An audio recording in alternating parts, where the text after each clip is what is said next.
Aloha and welcome to the 2022 Work-Based Learning Convening presented by Hawaii P20, Jobs for the Future, and the Chamber of Commerce Hawaii. My name is Ryan Shimabukuro, the Work-Based Learning Specialist with Hawaii P20, and we're grateful that you are joining us today and really excited about the speakers that we have planned for you. Hawaii continues to see a number of organizations embrace work-based learning as a strategic way to prepare a new generation of talent for the future of work. There are solid examples of businesses and organizations that have put talent development and career mobility for students and workers at the center of their pathway strategies. Those efforts are a critical ingredient into shaping the future of work with strength and confidence.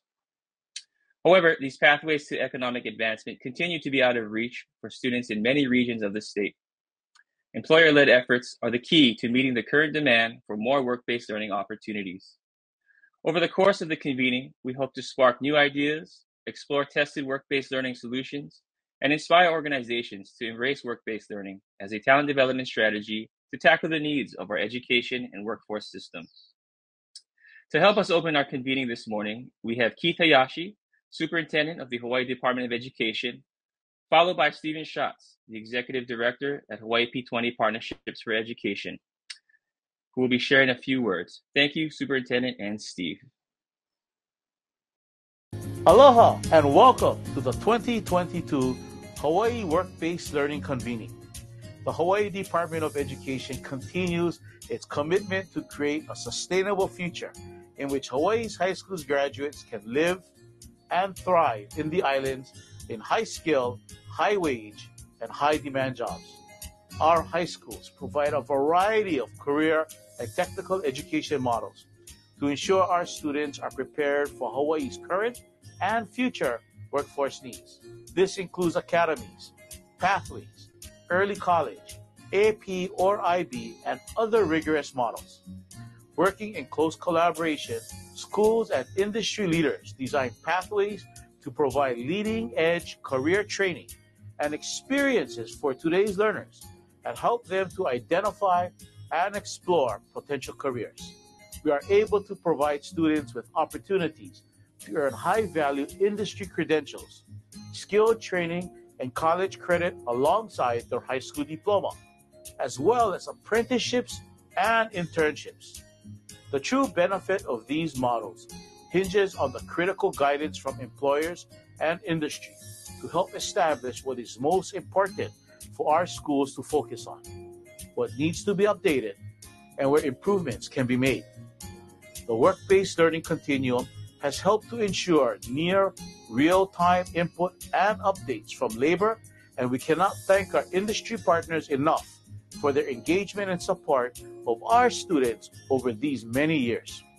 The hard work of all of our partners in aligning industry and workforce needs with our K-12 system helps everyone to thrive, from our students to our communities and ultimately our state. We are fully committed to work-based learning, and I thank you for your continued support. Mahalo to Hawaii P20 and to all of you for your hard work.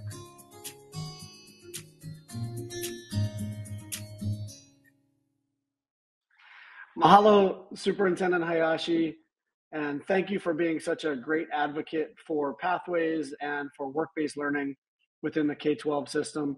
We appreciate the partnership. I just want to say a few words this morning before we get into the meat of the agenda.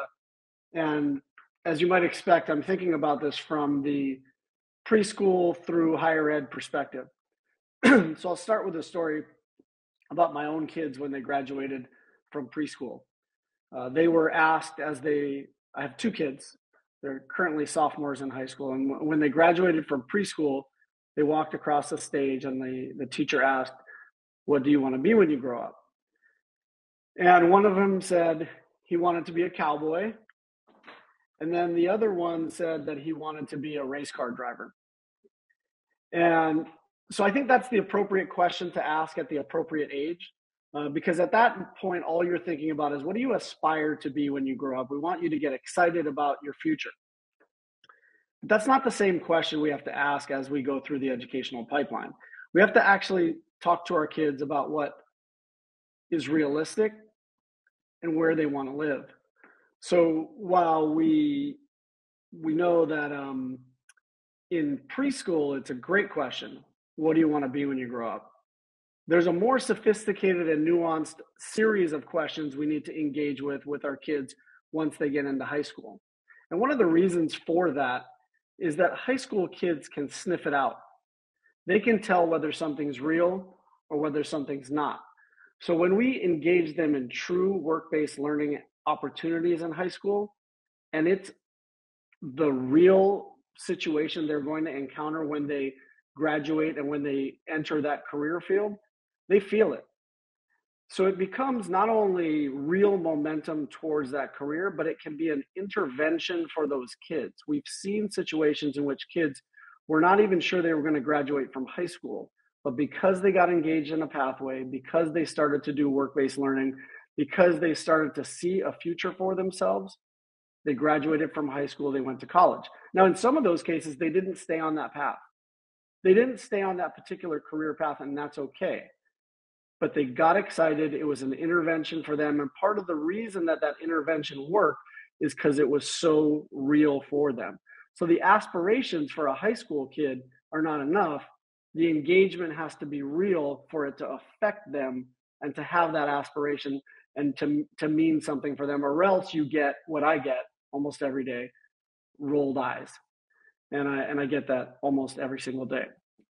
Let me talk a little bit about college and a great example of engagement that you may have seen in the local press, which is Hawaiian Airlines engaging with the Honolulu Community College to create a new way to train aviation maintenance technicians.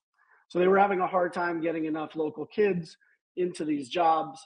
And so kudos to Chancellor Karen Lee, to CEO Peter Ingram of Hawaiian Air. They figured out a way to get the mechanics from Hawaiian Airlines to become the instructors at Honolulu CC, and they're going to double the number of graduates by 2023. So this was an example of true engagement and problem solving, because the structure wasn't right. The structure that was supposed to create the pipeline to jobs in our state wasn't set up to meet the needs of that business. And that business was smart enough to know that if they wanted to solve the problem, they couldn't sort of just wag their fingers at the community college and say, fix it. They had to get in there and figure out a way to do it differently. So kudos to Hawaiian Airlines and Honolulu CC for making that happen. If you haven't read about it, Google it. It is a great story and something that we would love to see replicated across our state. I'll say one more thing before handing it back to Ryan, which is the attendance today at our convening is much more diverse than we've had in the past. Oftentimes we have these meetings and we are kind of talking to ourselves, all the educators in a room talking to one another. But today we have folks from nonprofits, we have funders, we have the Department of Labor with us, we have businesses, we have intermediaries. So we actually have a moment in time where everyone is interested in problem solving together. So I just want to note that and say thank you all for being here, and thank you for your commitment to creating meaningful pathways for the state of Hawaii. Thanks. Okay, thank you, Steve, and thank you to Superintendent Hayashi for those words. And now, if you'd help me welcome our plenary speaker today. Her name is Abby Conyers, the Senior Manager of Corporate Leadership at Jobs for the Future, who will be sharing the Impact Employer Framework and helping us explore how businesses can take a different approach to acquiring and developing talent through strategies like work-based learning. It's my pleasure to welcome her to the stage. Abby, welcome. Thank you so much, Ryan. So we're going to get some slides up on the screen, and then I will get started. Awesome. Thank you. So hi, everyone. As Ryan mentioned, my name is Abby Conyers, and I'm a Senior Manager at Jobs for the Future. So if you haven't heard of Jobs for the Future, we're a national nonprofit that drives transformation in American education and workforce systems with the end goal of achieving equitable economic advancement for all. And I know that is the goal of many of your work as well. In my role, I specifically work with leaders in the private sector to develop more equitable talent practices for their workers. And I have the privilege today of sharing our Impact Employer Framework with you, which we built to bridge the gap between ideas and action to move employers from the big picture ideas represented on this slide here to making these concepts real at their companies and for their workforce. So we often hear these buzzwords up on the screen in the workforce space, and creating a different future for workers means that companies have to understand the practical steps that it takes to get to these ideals, which means changing practices as well as minds. And at JFF, we specialize in articulating those steps. And in the presentation today, I'll focus on laying out what it means to be an impact employer. And an impact employer is what we call companies that take these steps that I'll walk you through to make these buzzwords a reality for their companies and for their employees. I'll provide some examples of how employers have brought these practices to life in real life as well. I understand that many of you in the room are focused on building regional pathways to create more equitable economic opportunity in Hawaii. And while I'll be speaking to what companies have done sort of in the mainland, big Fortune 500 companies, I'll be joined at the end of this session by a panel of local partners who can help us reflect on how their work, and their work specifically in Hawaii, intersects with and can support the impact employer levers that we'll be discussing. So you can move on to the next slide, please. So this colorful wheel on the screen is our Impact Employer Framework. And we first launched this framework about 3 years ago, and we've been revising it consistently ever since to make sure it's responsive to the moment that we're in. And I'm sure many of you, like me, have just lived through the past 3 or so years of the pandemic. This framework has been really responsive to what we've seen from companies changing and iterating the way that they support workers throughout the last 3 years. We developed this tool in partnership with over 20 corporate leaders, as well as subject matter experts and JFF colleagues who weighed in to make sure this content was applicable and relevant to companies today. This framework highlights the 6 dimensions of what we believe it means for companies to invest in their people and for them to use the power of the private sector as a force for good. So I'm quickly going to walk through all 6 levers here, but we'll focus today on just the 3 that intersect most clearly with the pathways work that is happening across the state of Hawaii, which are workforce planning, talent acquisition, and talent development. So the first lever on our pinwheel is corporate culture. And corporate culture is really how workers experience the workplace. This is what it feels like to be the part of something at a company. It's the everyday. It's the spoken and the unspoken rules, the company norms, and the company climate. And as many of you have probably experienced, this has been hugely important over the last few years, particularly in response to the murder of George Floyd and Black Lives Matter, as well as in the wake of the pandemic. And this is really where diversity, equity, and inclusion and broader inclusion work lives within a company. The next lever is workforce planning. And this lever captures the foresight that companies need to have about their workforce. So it's not just what workers need today, but also what people and what skills companies will need in the future. This work is multifaceted. It's considering how to upskill or reskill the workforce and articulating a plan to train new workers to stay and grow, and also strategizing to acquire new talent that will be needed in the future. A lot of the work that is happening at the sort of K-12 level. This work feeds into both talent acquisition and talent development, the next 2 levers. So talent acquisition is considering who comes in your door and how you find them. Because who you hire and how you hire really matters. This is where the employee experience starts and how employers can begin to build a resilient workforce. The next lever, talent development, is helping companies answer the question, what happens to employees once they're in the door? What are the advancement pathways that an employee can take? How can an employee move from a frontline role to a higher role within the company? And how do employers continue to learn, develop, and grow to benefit their own careers and also the business at large? The next level we call total rewards, and this is really salary plus. So it's everything that sits around a worker or an employee to ensure that they're successful on the job. And during the pandemic, this area has really grown as worker needs have come into the light. So we've seen companies radically expand what they offer in terms of benefits, and also to begin to consider those benefits through the lens of resiliency, which means companies are not just asking themselves, what is the emergency response that we need to implement now, but rather, how can we build a sustainable response that will support workers today, but will also support workers in the future? And the final lever of the model is offboarding, which addresses what it looks like when it's time for an employee to leave a company. So you could ask here, how can companies offboard workers ethically? And this is probably the most complicated and least talked about lever, but it's just as important as how a company brings people in and how people experience a company while they're there. It's strategic for companies to ask themselves what they can do to support workers as they transition to their next role outside of their company, and also to keep workers within the community of their company, even when they're no longer working for them.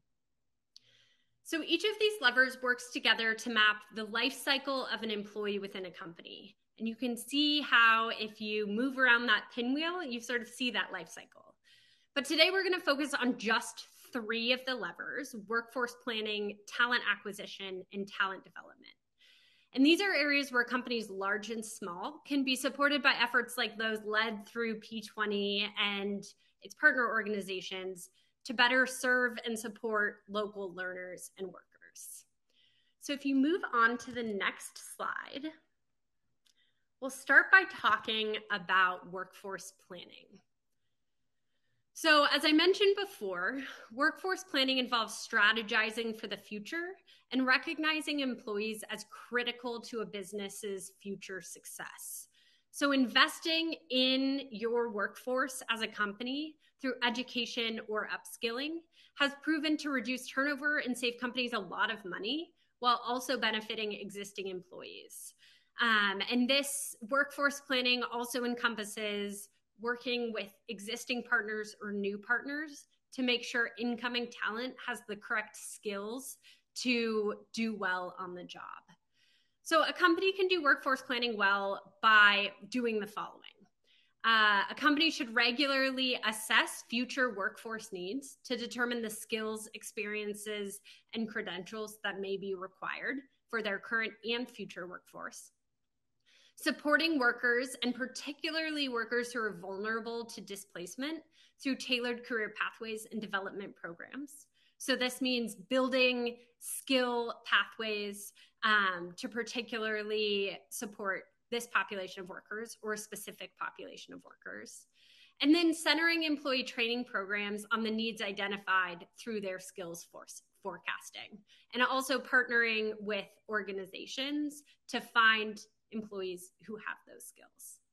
So Disney is an example of a company who has actually done this really well. And it's almost 100 years of being in business. Disney has reinvented itself numerous times, but regardless of its business model, it's maintained an employee-focused culture and community.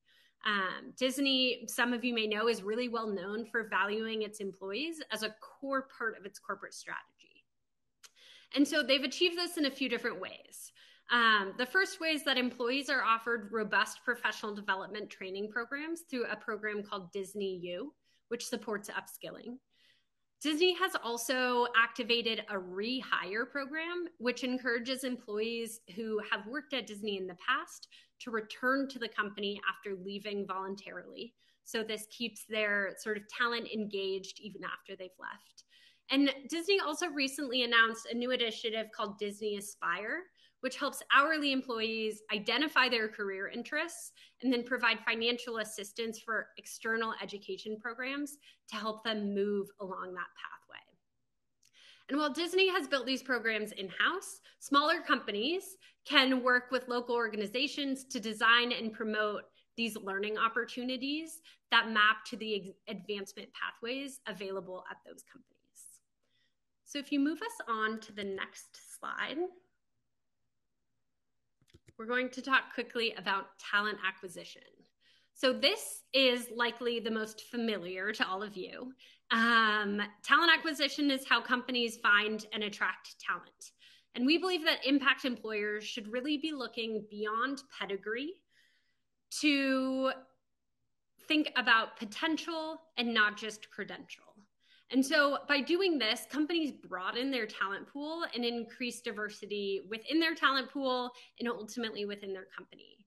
And particularly in a tight labor market, these practices are more essential than ever in ensuring that a company can fill their open positions. So there are a few things companies can do to ensure more inclusive hiring practices. And those are, companies can write job descriptions that are skills and competency based rather than simply credential based. Recruiters can work with multiple pipelines, including community-based organizations and state-sponsored job programs, to source diverse talent and identify that talent early. Companies can review applications through a skills-based rather than credential-based process, which ties back to the job descriptions being skills-based. And companies should also set ambitious and public targets around diversity in hiring to hold the company accountable to its diversity goals. So an example of a company who has done this really well is IBM. Around 15% of IBM's hires do not have college degrees. And as it has become a challenge to find traditionally qualified, traditionally meaning sort of having a 4-year degree, qualified talent to fill its roles and meet its growth trajectory, IBM has strategically and impactfully shifted their hiring requirements to be skills-based. So now what IBM does is they look for candidates who have gained hands-on experience through programs like coding boot camps or industry-related vocational courses, or even a program called P-Tech, where IBM trains high school students and supports high school students in developing technical skills. They're using these programs to fill open roles rather than always defaulting to the traditional pipeline like a 4-year college degree. And if you can move us to the next slide, please. So the last lever I'd like to speak to is talent development. So impact employers are considered impact employers because they provide educational opportunities for all of their employees, not just their sort of white collar or office employees, but also frontline and entry-level workers. And as many of you probably know, recruiting new talent can be extraordinarily expensive, and advancing existing workers through upskilling saves money, while also moving workers out of entry-level and frontline roles into family-sustaining wages and careers. So it's a strategic play on the part of a company, and it also benefits workers. So in practice, this can look a few different ways. Companies should clearly articulate the pathways that exist within their companies to increase awareness among their workers and make advancement more accessible to their employees. Companies should then develop programs that support learning opportunities that are mapped to these advancement pathways to support workers in earning the next promotion, to helping them sort of access those skills and learning opportunities so that they can actually take that next step along the pathway. And employers should also provide support for their workers to develop other skill sets that may not be as clearly job specific, like digital literacy or language learning, to address issues of accessibility and barriers to advancement. So a company that's a really good example of this is Starbucks. They have developed a college achievement plan, which is offered in partnership with Arizona State University. And through this plan, Starbucks employees who work at least 20 hours a week can access free online bachelor programs through Arizona State. And Starbucks reports that retention rates and promotion rates for participants in this program are both twice as high as they are among employees who don't participate in these programs. So as you can see, there are a range of benefits for both companies and for employees to focusing on these impact employer levers. And now that you're all familiar with these levers, we want to spend some time connecting this work that we're asking employers to do to the pathways work that is happening across Hawaii. So I'm going to turn it back to Ryan to introduce our panel. Thank you, Abby, for that information. That was awesome. Yeah, and really anxious to get our panel out here. So if we could have them join us on the screen, that'd be great. And we can go ahead and do some introductions. But yeah, joining Abby today is a local panel of bold and innovative leaders who are deeply committed to work-based learning and really working to drive change in our pathway ecosystem. And so we'd like to welcome Poni Askew from Cultivate Hawaii, who is a workforce development intermediary. We also would like to welcome Nalani Kealaiki, the community strategist from Kamehameha Schools, and Harrison Kuranishi, the interim executive director for the Hawaii Workforce Development Council. So thank you for being here. We're honored that you would join us today and really looking forward to diving into the conversation that's going to be led by Abby. Mahalo. Awesome. Thank you so much, Ryan. So I will kick us off with sort of an obvious question. We would love for each of you to introduce yourself and share a little bit about your work. And then also address the question, what connections do you see between regional pathways work and workforce planning, talent acquisition, and talent development, those three levers we just talked through? So why don't we start with Harrison, and then we can move on to Nalani and then Poni. Great. So, hello, everyone. My name is Harrison Kuranishi with the Workforce Development Council. The council, I'm here today, and I'm pretty fortunate because I get to represent the Workforce Development Division as well as the Workforce Development Council. So the three areas that Abigail spoke about earlier ties into what we do here. So as the Workforce Development Division, we are actually the state apprenticeship coordinator also. So what happens is that if any apprenticeship programs would like to be registered in the state of Hawaii, we have our council take a look at the programs. We have our council approve the programs, the training providers. And what we look for is we love when individuals do have bachelor's degrees and other degrees, but we also do promote with through our programs other sources such as building from within. With apprenticeship programs, everyone starts as an apprentice, and depending on the program, it's between 1 and 5 years. So up until 2015, we've strictly had construction programs. But what we found out is not everybody is made for the construction industry. So in 2015, the state of Hawaii applied for what is called a state apprenticeship grant, and we started developing programs in the non-construction industry. And what we found is a lot of individuals didn't meet the minimum qualifications to get these positions that employers were looking for. But through the apprenticeship programs, they developed the skills, and they did attend courses, not specifically college courses or whatnot, but it was industry courses that helped them develop the skills to, get promoted and move on up with the talent development that Abigail was talking about earlier. Through the Workforce Development Council side, we also provide training for individuals. So if individuals are looking to change careers, look for something different, we do provide training. So they do not necessarily have to come in knowing everything about a specific industry. It's kind of like what Steve talked about earlier and his kids, wanting to be cowboys and, other positions where this is an opportunity for them to find the job that they always wanted, because during life, like Steve said earlier, it never goes the way we plan it, right? I wanted to be a doctor when I was a kid, and obviously I'm not a doctor right now, but I do get to help others. So it's skills that I've learned, not necessarily to be a doctor, but I can still help others in other ways. And that's what we provide here at WDD, the Workforce Development Division and the Workforce Development Council. So thank you, Abigail, for the question.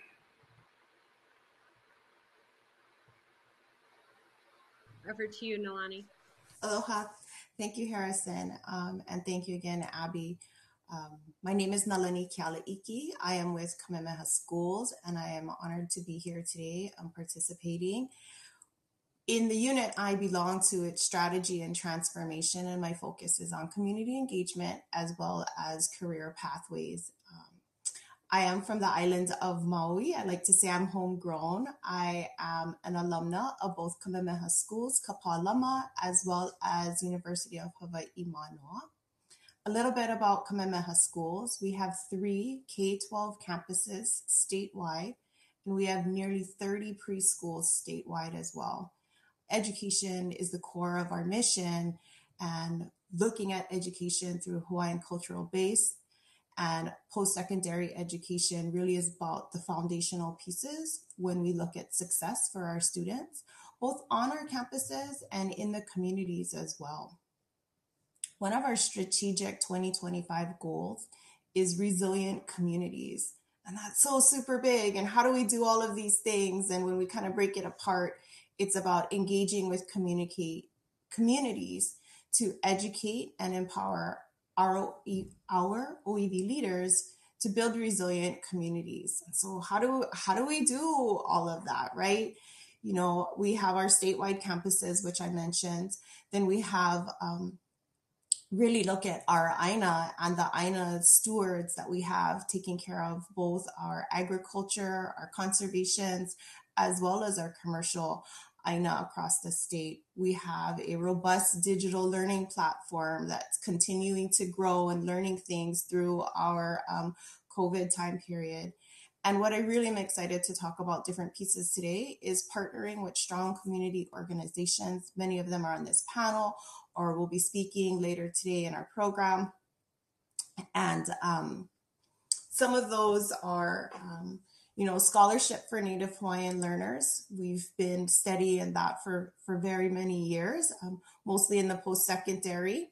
Then we also have been supporting early college credits with various high schools and community colleges across the state.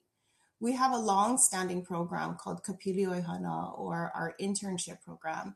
And those are for post-secondary students to connect into local Hawaii businesses. And one of the, really the interesting things about COVID is we were able to really get in different types of employers to participate because we did little micro internships virtually. So really expanding the breadth of how we can get our employers to engage with our students. And that's for the community at large. You don't need to be a Kamehameha graduate to participate in our Kapili Oihana program. We also joined Castle Foundation and Hawaii P20, right, to really be at the forefront of standing up some of these work-based learning intermediaries, namely Kupu and Chamber of Commerce Hawaii, as well as Chamber of Kapolei in our Campbell Kapolei complex area here on Oahu. And most recently, we're looking at system-wide efforts or system-wide networks that we can support and collaborate with. And so that's coming through funding both Climb High Bridge Hawaii, as well as the growing sector partnerships that the Chamber of Commerce is leading. So those are some ways that we're looking kind of really like to cultivate our own and to bring them through the pipeline and really encourage employers to be a part of that mix. Thank you.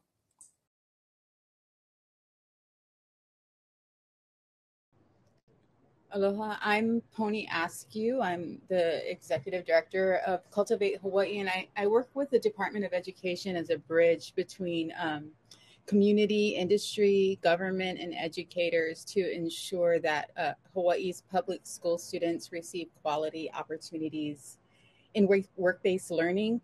The goal is that our students graduate from high school equipped to join the workforce and ensure a brighter future for our graduates.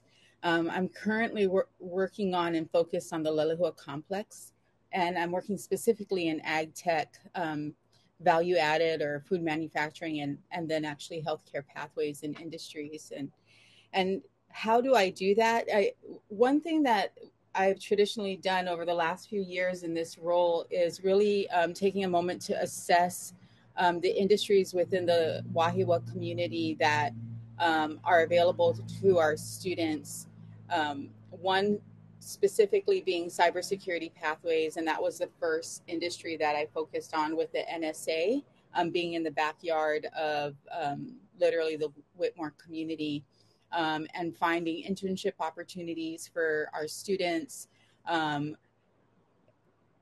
along with potential job opportunities. I think one more important thing that we did with NSA is really started getting statistics and data in career opportunities and the deficits that they had, so we could tailor make an industry pathway in partnership with the DOE. In moving on with the ag tech pathway, we really assessed again the community, and with Wahiwa's roots being a strong agricultural community, we started to look at the future. And so I think Abby had talked about employers looking into the future of what their requirements are and what their requirements would need as from employees. And so while we're doing that retrospectively, it's kind of the chicken before the egg, since there aren't a ton of farmers yet taking up the land. We're really starting to predict that ag tech is going to be the wave of the future for agriculture and our students. And so what we do to engage our students basically is first and foremost exposing teachers to the future of this career opportunity, and sharing with them what it is that ag tech looks like, what it means, what kind of jobs are in the future, and then how many potential job opportunities there might be.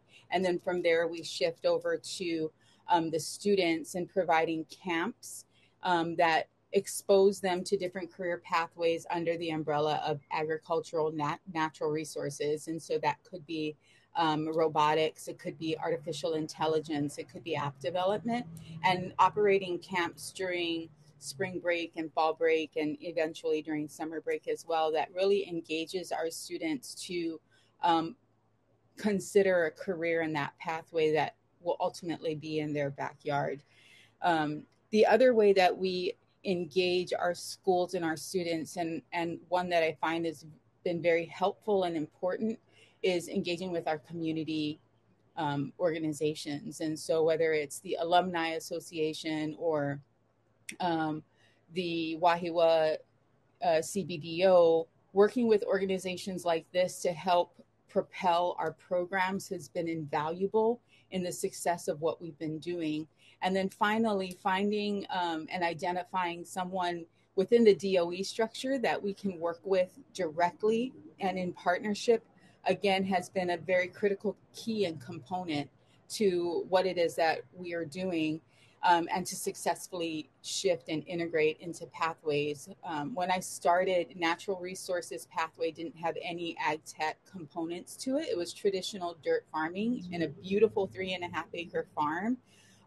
And so going through that process and engaging the teachers and sharing with them what it was going to look like in agriculture has allowed us to install greenhouses. We're getting smart farms, which will include a ton of artificial intelligence to test dirt, test weather, and provide data along with the farming. And so our students are being able to engage with natural resources in a way that resonates with them through technology. And the momentum and the success that we've seen through that has been huge. And lastly, I can't, I'd be remiss to not mention that the partnership, whether it's with, the gear grant and funding to purchase this equipment, working with Kamehameha Schools, who's provided funding for and support for what it is that we're doing within the Lelehua complex alongside the ag tech and natural resources, are huge. And so pulling all these pieces together as an intermediary, working with community partners in the scope that I just mentioned, has really shifted the educational pathways and engagement in the future workforce necessary for Wahiawa community. And at the end of the day, if this is successfully achieved, then our students and our rural community can work, can live, can play, and stay in the Wahiawa community, which ultimately is a goal of ours. Awesome. Thank you also for sharing those introductions and for sharing a little bit more about the work that you do. Poni, you started to get at this, and I'd love to sort of turn this question back to Harrison and Nalani as well. But what are some of the goals that your organization has in partnering with or supporting employers in talent development, workforce planning, and talent acquisition?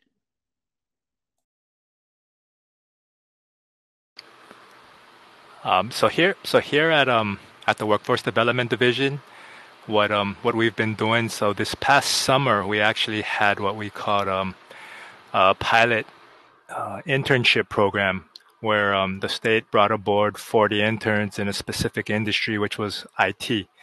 What we did is we placed them in a state organization, offices, and they got experience working in IT. And these were still college students, so some of them were still in school. Some of them were just about to get out.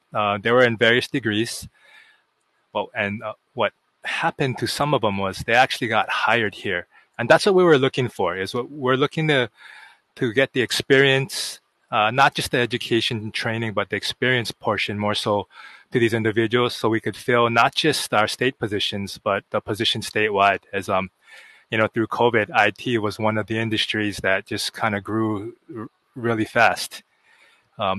Another program that we did is we worked with Title I schools, and what we did was we provided financial literacy, and we provided also internships at various locations such as the school libraries and other organizations that wanted to train kids. And the great part is some of these businesses not only trained the kids, but they also hired them. So a few of them did get hired. I believe there was about 9 or 10 that got hired. And through this initiative that we just did this past summer, we're actually looking to expand the internship program to work with employers in other industries, not just IT, but like the partnership. I think the WDC was looking at aviation. We were looking at what's that called? Maritime. We're looking at maritime. We're looking at office assistants, but other positions other than IT to fulfill these spots, and for all the hospitality, all the positions that are available now. What we're also looking at is to partner with employers to create an employer database. What we do at our American Job Center is we can provide training at no cost to the individuals as long as they qualify for our programs. And once the individuals complete training, what we would like is a handoff where an employer does pick them up, provide the mentorship, and work with us on creating other opportunities for other individuals. So thank you, Abigail. Thank you. For Kamehameha schools, when we kind of look at the work of how to bring this up, we can't do it ourselves, and we recognize that early on.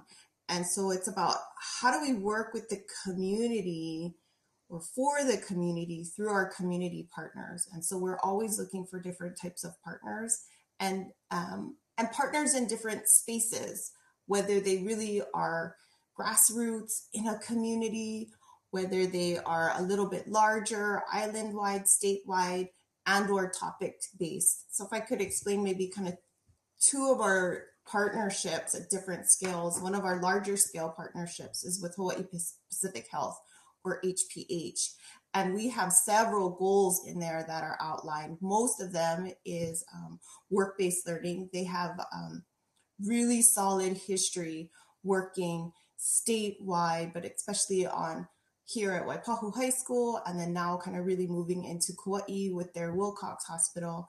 And they had the relationships with CTE. So how can we support the relationships that they already had existed?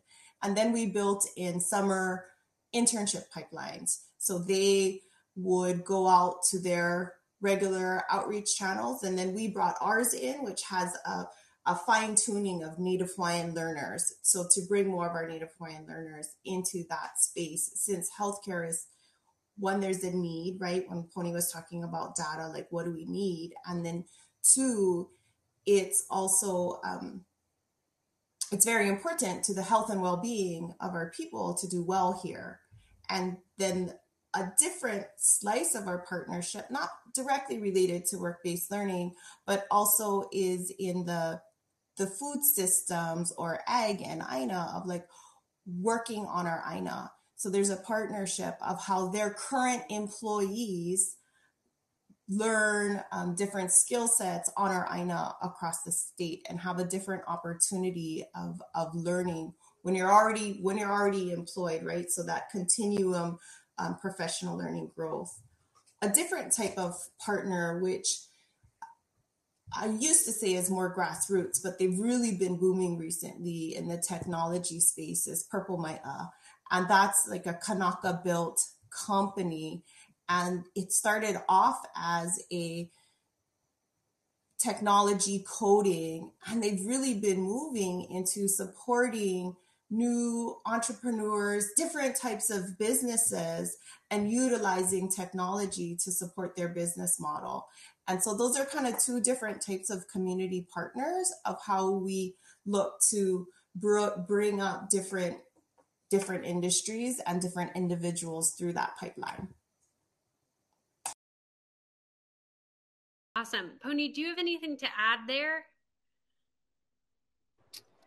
Oh gosh. No, I think I might have covered that in my intro. I think so too. Perfect. So Nalani, that brings up a question for me that is a little bit less sort of where you've been, but where you hope you might be going. So I'm curious if you all could reflect, and we can sort of popcorn this, but where do you see new opportunities for partnership, like the partnership that you were just describing, Nalani, with the healthcare system across private, public, and nonprofit sectors to advance initiatives that support learners and workers and generally push forward equitable economic advancement. So I'm curious, like, what are sort of your wishes or hopes for partnerships in Hawaii? Is it okay if I go ahead and jump in first? Thank you. So when we look, Kamehameha schools in the community, educator first, and then oftentimes we're seen as a funder. We're really looking at how to be partners, be alongside of you with our different resources. So we're really trying to lean in right now into employer engagement. And so what does it look like to leverage the different employers, the different businesses that are on our ag land, that are also on our commercial real estate land? And how can we get them into this work-based learning pipeline? And one of the ways that has been successful, but we're right at the top of it, is looking at alternative energy, right? Poni mentioned this before. So we have our INA, our land. Then we have consultants and our partners that are doing work in the alternative energy space. Through those partnerships, these corporations, we've asked them to stand up internships models for college students from across the state.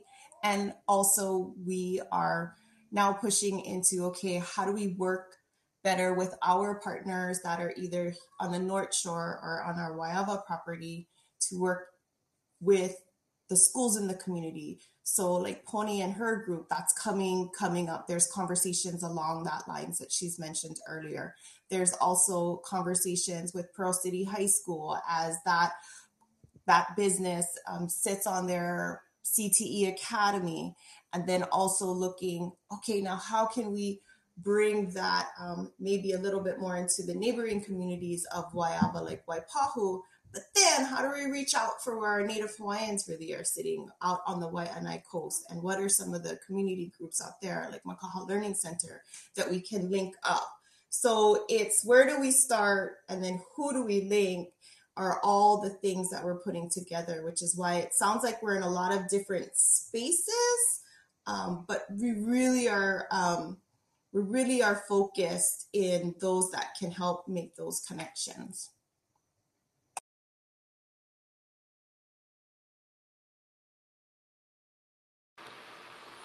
I think for us, the Workforce Development Council, Workforce Development Division, and our American Jobs Center, we would like to definitely partner with the majority of organizations. We understand that what we're looking at is the state as a whole.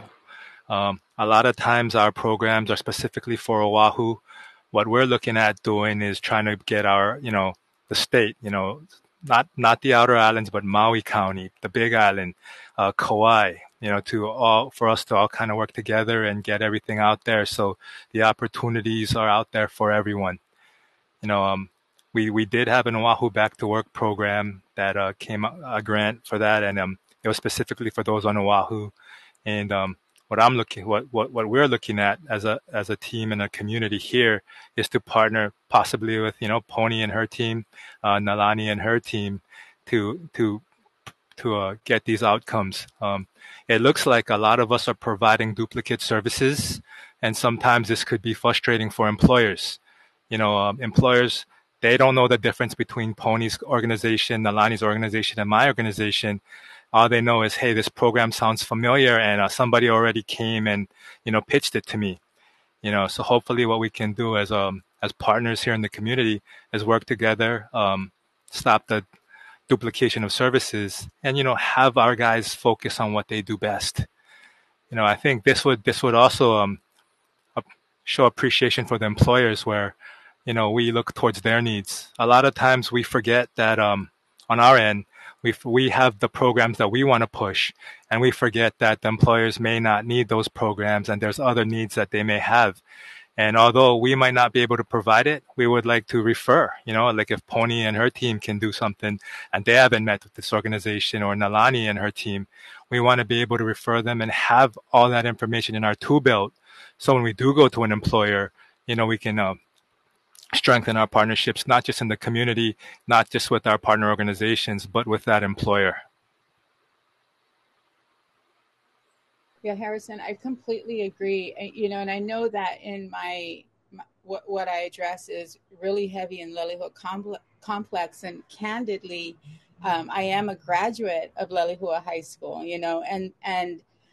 but I don't think that that's limited. As I engage in ag tech and natural resources or food systems through value-added production, I think it creates an opportunity for, as an intermediary under this umbrella of Cultivate Hawaii, to provide those same resources to communities on other islands, rural communities that really have that same structure. And so while I'm sitting here talking with Mari's Gardens, or in the past we've worked with Metro Grow, right? And all of these type of ag tech growing businesses, I think it's really important to engage and continue that conversation with all the key players in our pillars, right? Whether it's community players, organizations like Kamehameha Schools, who have a very similar focus, so that we can leverage the work that's being done and not duplicate it, and you're right, like that's something that, working closely with the DOE,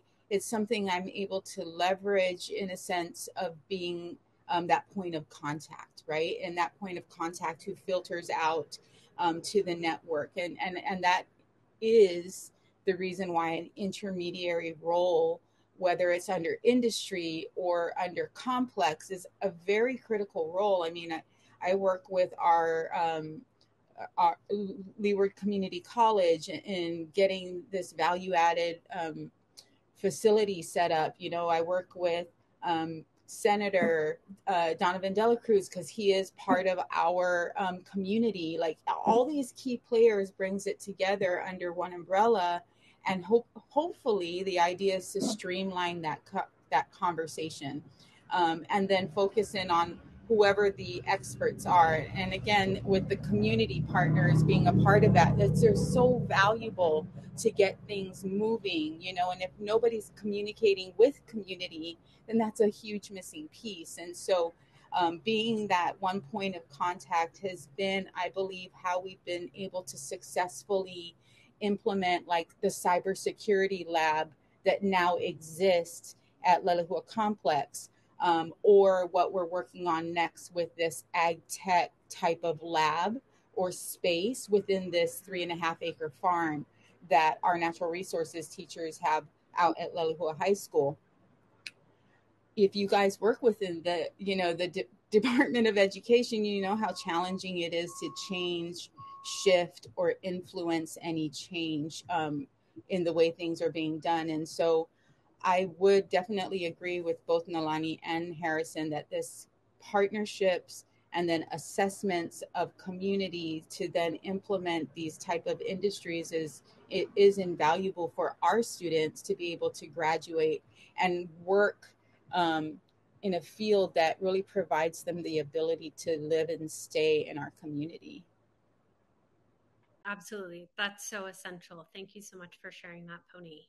All of you talked a little bit about certainly partnerships with the community and with other organizations. I'm curious if you could now speak sort of directly to employers. What do you think employers are missing when they think about partnerships with organizations like yours? Or how would you push employers in your community to change their practices, or where are there gaps that you can help to fill? Popcorn again. So if you have a comment, speak up. When our Kapili Oihana team first starts to recruit new employers, I think there's a lot of ambiguity of where does an employer start, right? So do they start with HR? Do they start with a champion? Do they already have a student in mind and now they're figuring out how to bring them on board? And so one of the nice things of having either an intermediary or a program like ours, Kapili Oihana, that framework is already in place. And so there's kind of like a checklist of how to get started to bring someone and to participate into this work-based learning continuum. And for some employers, starting with the intern is really scary. So how do you start with building relationships of being a mentor? How do you start with maybe participating in some of these CTE academies, and or even something as simple as site visits? So I think from an employer standpoint, when we talk to our employers, like, hey, do you want to participate in this career fair? Do you want to participate in this internship opportunity? Could you host students for the day from Kapalama campus down on your Kapalama business? They get their eyes wide and they say, oh yeah, but how? And so I think that is where intermediaries and Hawaii P20 and those resources are really key, is how.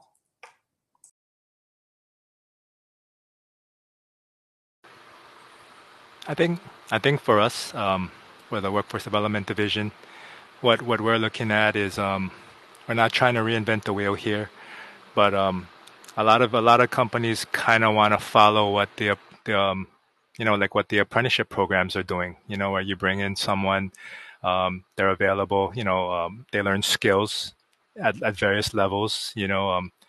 But I believe, like a lot of my employers, they don't have 5 years to invest in in an individual. They're looking at 1 year. A lot of the companies don't have the mentorship ability because they're already short-staffed. That's why they're looking for employers. But what we try to get the word out to employers is, hey, you build this employee, right? You take the time to build this employee. Most of it is on the job, but there's other, trainings that you could be providing. You're going to get this employee for life, right? We find in Hawaii that the more time that you spend working on an individual, a lot more loyal the ability for them to stay, whether they get paid more or not. It's just how they feel as a valued employee, right? And these would be part of the benefits that are provided. one of the big issues for us right now is we've got employers dying for workers. They have no idea how to get these employers in. But this is a great opportunity, to as a mentorship program or working with employees to build them up, right? Because that's kind of how we learned. I hate to say it, but I'm pretty old, and I'm old school, and that's how we did things before, in the 80s and the 90s. When I got my first opportunity, it wasn't because I had a bachelor's degree. Someone just said, "Hey, pick up the shovel and start shoveling," and they gave me an opportunity because I was willing to work. And then they started working with us. And I think a little bit about the old school mentality. We still have them, and we still want them because those guys are going to be our mentors to the next, to the next generation of employees. And I think just that to get that mentality back out there, or it's not just about how much money I'm going to be making, how much vacation days I'm going to accrue every year, but also about how much value the employer sees in me.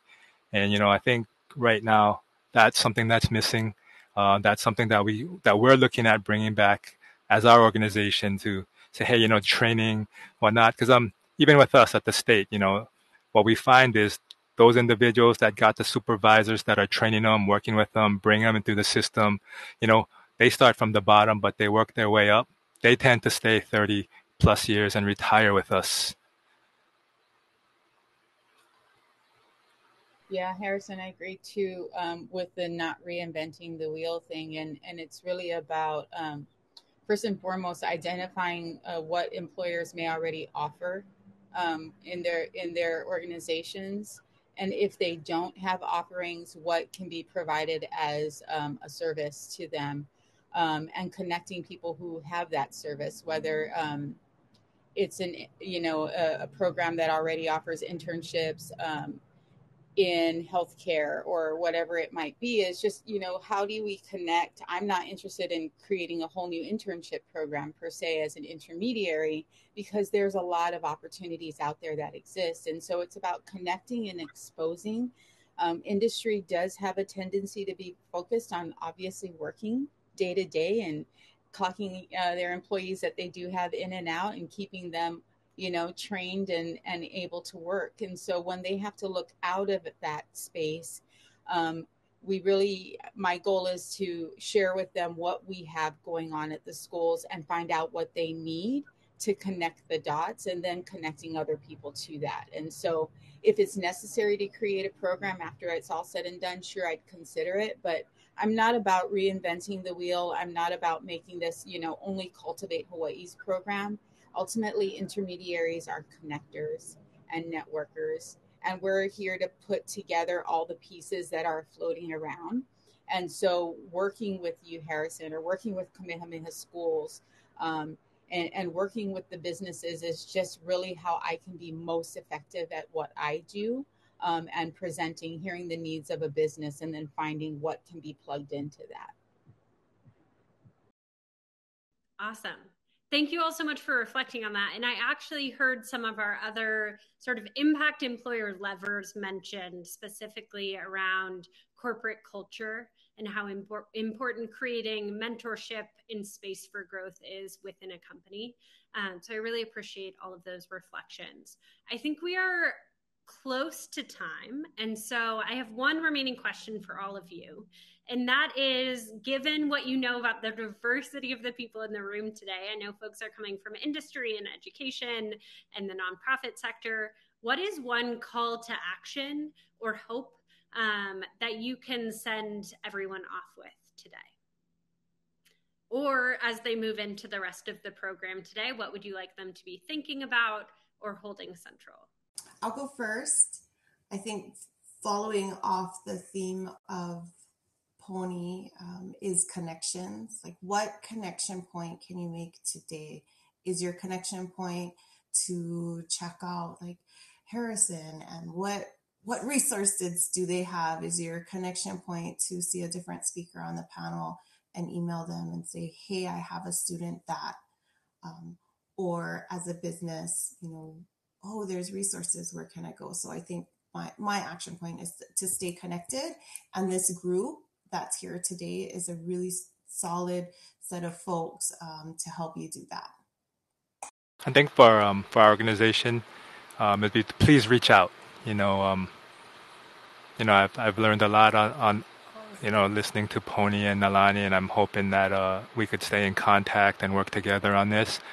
And we need each and every one of you that's on this call. You guys joined the call for a reason. If there's anything that we can provide or help with you, it may not be provided by our organization, but at least we can lead you in the right direction to who can do that. So yes, please reach out.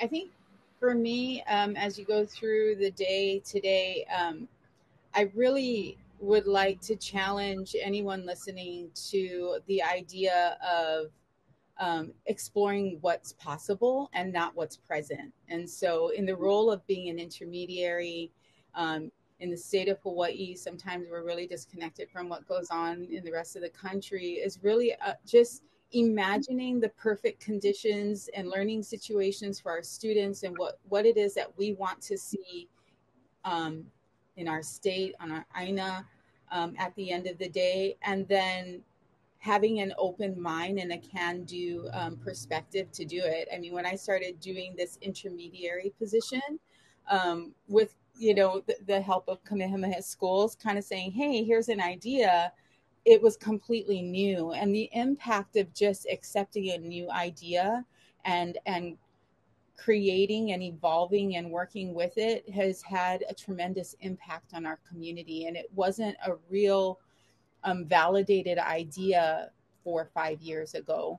And so I really challenge everybody to explore what's not happening, how you can take an idea and create it into a tangible thing that really shifts and impacts our communities, our students, and ultimately, what takes place in our state. So that is the essence of what I do. And I really would love to see more people work from that capacity. Thank you all so much for that. I think connections, communication, and dreaming big are all values that JFF really lives by, and also as an intermediary looks to capitalize on. And so I would just echo what the panel just said. Really look to opportunities to find solutions together and find sort of ambitious, dream big solutions together. Because by putting our brains together to solve problems, we're going to get a lot closer to the goals and those ideals that I sort of laid out at the top of this session on my slide. We'll get a step closer to getting there. So I just want to thank everyone in the room so much. Harrison, Nalani, and Poni, thank you so much for speaking with me. I am going to kick it back to Ryan, who will, I think, share a little bit more information about what is to come. So thank you, Ryan.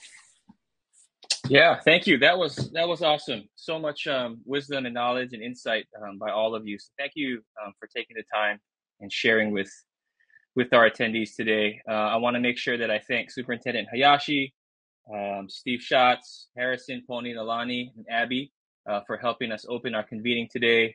Really humbling, really inspiring to hear about all of your efforts and the vision that you have for the future of Hawaii's workforce. And so I think, the call to action piece is important, and thank you for bringing that up. So if you're interested and you want to learn more about the impact employer model, or if you have an interest in standing up work-based learning, and this goes obviously not for just Oahu, but our outer islands, all of you have partnerships that you've cultivated, not just on Oahu, but on the outer islands. So we want to make sure that, we call that out at the forefront here. But if you are interested in standing up a work-based learning opportunity, as Harrison mentioned, maybe you don't know how, or Nalani mentioned, what's the first step? Please access our work-based learning page on our event site. There is a sign up at the bottom that will shoot some information over to myself, and we can figure out what makes the most sense for you in terms of a next step. And then, as a reminder, our breakout sessions begin at 10:15 a.m. Really looking forward to seeing you all there. And again, thank you for joining us and have a great day. Thank you. Thank you, everyone.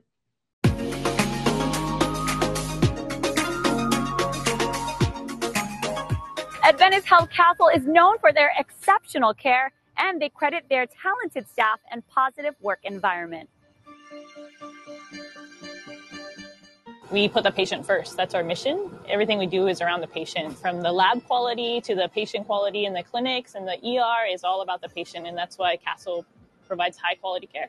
You can tell from the executive team all the way down to our frontline nurses, everyone really cares about our patients. The mission is deep in our bones. We treat our patients like they're our family members, and I think that's what makes this a great hospital, and people feel comfortable getting care from us here. I started here as a emergency room technician, and shortly after that I was accepted into the nurse residency program. I've been working as a nurse for the last 4.5 years, so there's definitely opportunities to grow. I work with really good people. I think what makes you happy to go to work is working with people you actually like and building those relationships, and I can honestly say that I like to come to work and work with the team that I work with. It's also close to home, so I get to care for the people of the community that I grew up in. We really pride ourselves on providing patients and their families with superior service, treating them with nothing more than the aloha spirit, treating them like family from day one, and just giving them everything we have to make sure that they're successful in their health and recovery and success when they go home. Coming to Adventist Health Castle to become a nurse is a second career for me. I worked for Aloha Airlines, and when they shut down, I thought I better go ahead and find another career.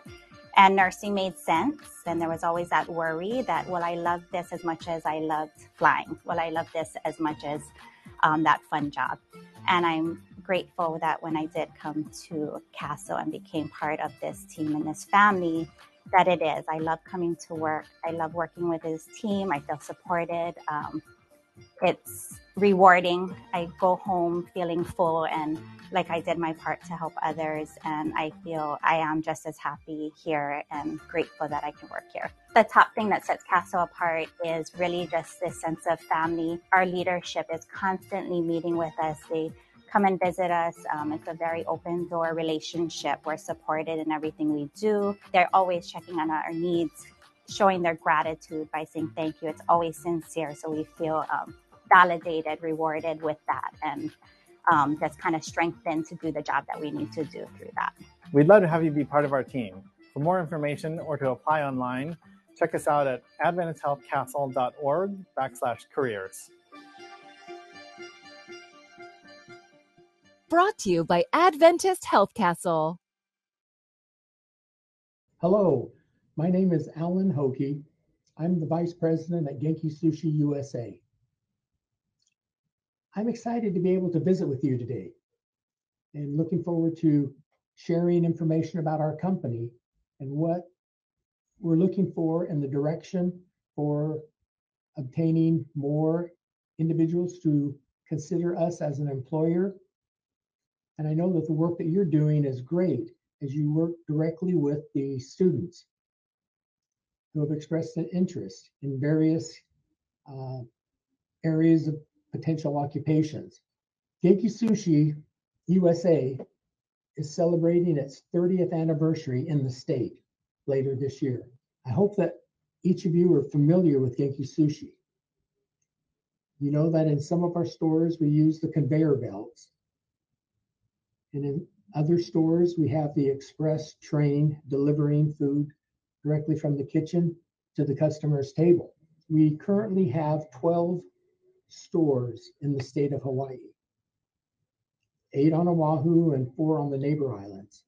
And like most employers today, we're struggling with being able to find a sufficient number of employees to work at our restaurant. We look at working for Genki Sushi as an introductory role for someone who's expressed an interest in the food service industry, and we recognize that they may or may not spend their lifetime with us.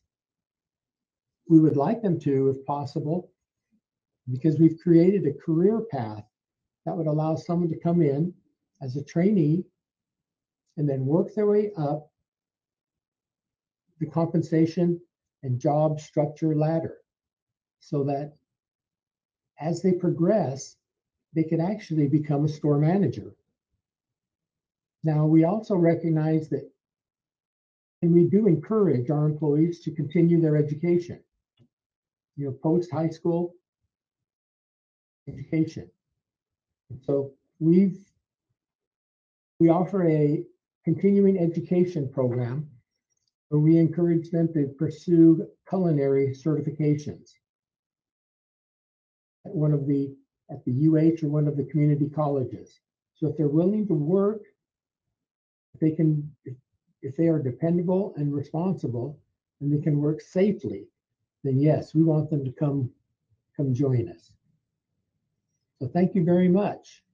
I appreciate your time.